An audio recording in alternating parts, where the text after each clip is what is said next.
So you watch this shit on Crunchyroll, and you're thinking to yourself, hey, this is pretty good. Maybe I should read the webtoon. Well, you shouldn't. That is, if you like quality. But the truth is, the majority of weeaboos are just fucking degenerates who love garbage. We're all just fucking raccoons deep down. I'm a goddamn raccoon.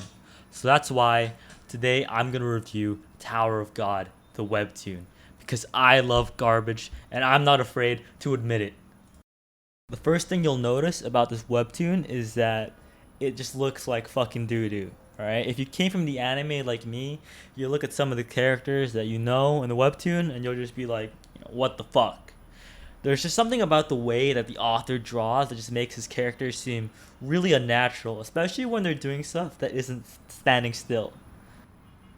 On the other hand, the world you're introduced to, in my opinion, is pretty cool and unique because there's so many different factions and characters, all with their own motivations, which really reminds me of One Piece. But I think the world building is a lot worse when you compare it to One Piece.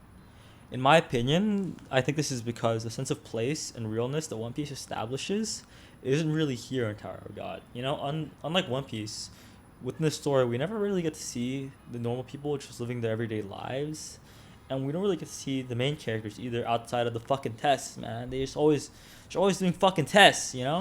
And the story is a bit of a mixed bag.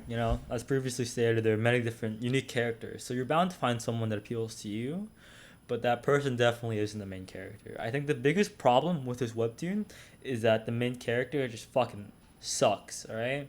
He doesn't really have any motivation or agency of any kind, besides the weak sauce fucking motivation he has at the start of the series. And in addition, I think the way the magic system works leads to really boring fights whenever the main character is involved. I mean, like, a lot of the time, the fights just go into the main character going, I got the big boom boom!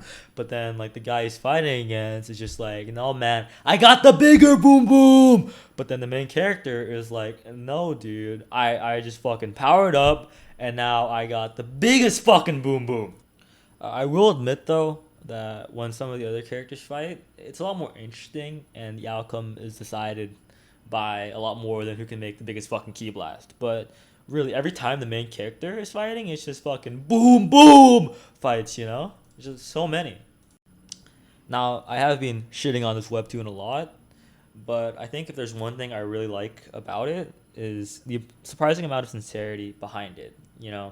I'm sure you can tell that I don't think this webtoon is the greatest manga or manhwa ever, but just reading through it, you can really see that the author really cares about what he's writing about and really just wants to share it with the world.